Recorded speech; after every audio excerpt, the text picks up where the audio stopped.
They say the best predators know when they're being hunted, and from the moment James Doakes laid eyes on me, he saw through the donuts and the deadpan smile. He didn't just suspect me. He knew there was something wrong with me, and unlike everyone else, he never stopped watching. I'm watching you. But what exactly tipped him off? What did he see that others missed? And why, in a building full of detectives, was he the only one who saw the monster under my mask? They say first impressions matter. And mine? Let's just say I didn't exactly ease into Doakes' good graces. From the very beginning he called me a creep. Not behind my back, to my face, with that signature snarl, and a voice that could strip paint off the walls. I remember spinning in my chair one morning, surrounded by a fresh set of blood spatter photos, what I call crime scene confetti. I was probably humming, maybe even smiling. That tends to happen when I'm in my element. Doakes walked in, took one look at me and said, "You give me the creeps, you know that, Dexter?" I didn't take it personally. In fact, I took it as a compliment. Creeps can blend in. Serial killers usually can't. But that was the thing about Doakes. He didn't just sense something off. He could almost smell the rot behind the lab coat. I'm onto you. Excuse me? One day I was hunting George Castillo, a charming human trafficker with a passion for drowning people. On my way out to pay him a late-night visit, Deb caught me sneaking off. "Where are you going?" she asked. "Crime scene." I lied.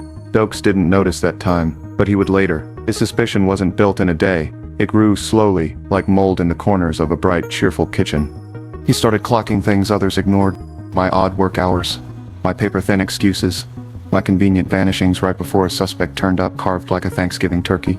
But what really started to bother him was how I talked about blood. There was no horror, no discomfort, just fascination. He'd catch me examining spatter patterns like they were brushstrokes. Finger painting, I once said out loud. That didn't help. It wasn't just weird, it was wrong, and Doakes, God bless him, couldn't let that one go, because unlike everyone else, he didn't see me as quirky, he saw me as a threat. There's something uniquely inconvenient about being stalked by someone with a badge, especially when they're right. Doakes didn't just think I was strange anymore. He knew something was wrong. The way I moved, the way I disappeared, the way I always seemed a little too calm when things got messy. He watched me like I was a suspect he hadn't arrested yet. Anytime I ducked out of the office, I could feel his eyes trailing me. I'd make up some excuse, blood test, errand, work stuff, but I could tell he was keeping score. He was a dog with a bone, a very angry dog with military training. And I wasn't exactly helping my case. The more I tried to look normal, the worse it got. Smiles felt stiff. Small talk sounded like code. I could practically hear the sirens in his head every time I spoke, but it was the way I talked about killers that really set him off. I'd walk into a scene, lay out the timeline, and talk about arterial spray and bone fractures like I was describing the weather. People would nod, maybe wince. Doakes would glare. He once stopped me mid-analysis, stared at me like I'd grown fangs, and said, "You like this stuff way too much." He wasn't wrong. He caught me once, lost in thought, practically admiring the craftsmanship of a particularly nasty kill. To me, it was a puzzle, elegant in its brutality. To him, it was confirmation. I could see it in his eyes. He didn't think I was just weird anymore. He thought I was dangerous. He started getting louder, more aggressive, confronting me in the hallway, cutting through my alibis with that laser focus of his. "You were right about that case," he told me once. Then he paused. "You're always right about killers. Why is that?" I gave him a shrug. "But He's trying to send a message, one that's more important than his ritual need to drain the blood and wrap the parts." Deep down I knew the answer, because it takes one to know one, and Doakes was starting to realize exactly what he was dealing with. At some point, the chase stopped being professional. It wasn't just about protocols and suspicion anymore. It was personal. Doakes didn't just think I was hiding something. He needed to prove it, and I could feel it every time he looked at me, like he was trying to stare through my skin, scrape past the mask and find whatever was underneath. And the truth was, I didn't entirely mind. There was a strange comfort in being seen, even by someone who wanted to destroy me. Maybe especially by someone who wanted to. He'd catch me analyzing a crime scene and interrupt, just to throw me off. Getting a hard-on there, Morgan? Charming, always with the poetry. But it wasn't a joke. He meant it. He thought I enjoyed it. And, yeah, I did. Just not the way he assumed. What made it worse, or maybe better, was that he was often right about my reactions, about my instincts. He started realizing that I could predict killers not because I studied them, but because I understood them. Because I was one. He didn't know that part yet, of course. That's what drove him mad. Not just that I was off, but that I was good at pretending I wasn't. And somewhere deep down, I think he saw a version of himself in me. a version that scared the hell out of him. Doakes had a violent history, even before the badge. He was no stranger to pulling the trigger, and when he did, it was usually personal. He just had the paperwork to back it up. We were mirrors, both shaped by trauma, both trained to track predators, both walking a tightrope between justice and bloodlust. The difference? He hunted monsters. I played one, and eventually he realized we weren't so different. He just didn't know what to do with that realization, so he chased it. And me. Harder, louder, faster, until the only thing left was collision. Every predator has a limit, a point where stalking becomes striking.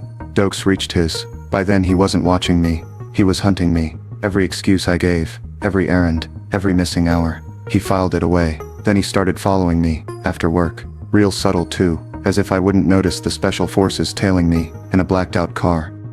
I needed a distraction, something to derail him. So I told a little lie about drugs.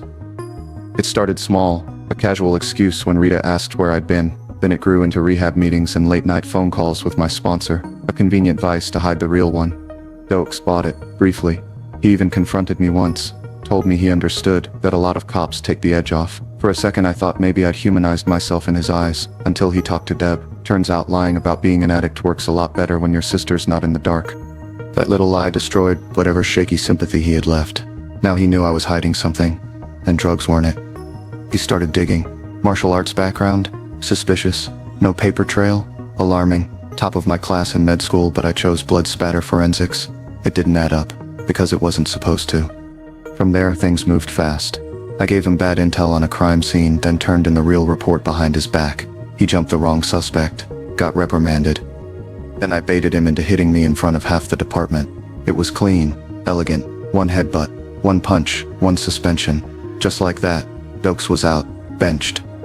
But the thing about predators, you can pull their teeth, you can put them in a cage, but they'll still find a way to bite.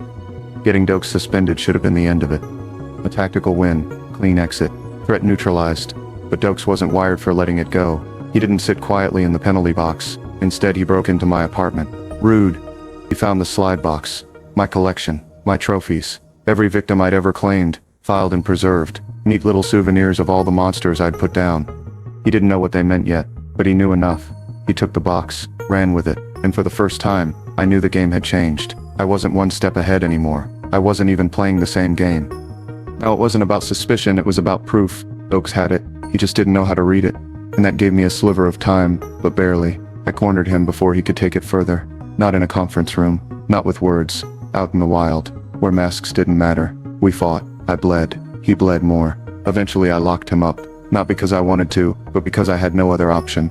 It was either a cage or a coffin. And for a while I gave him the more humane choice. He didn't take it well. "You're a killer," he growled. "So are you," I said. I catch killers.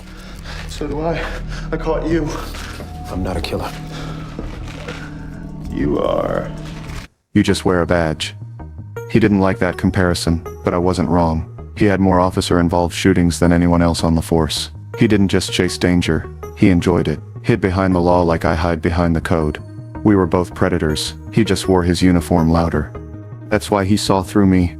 Not because he was noble, but because we were reflections.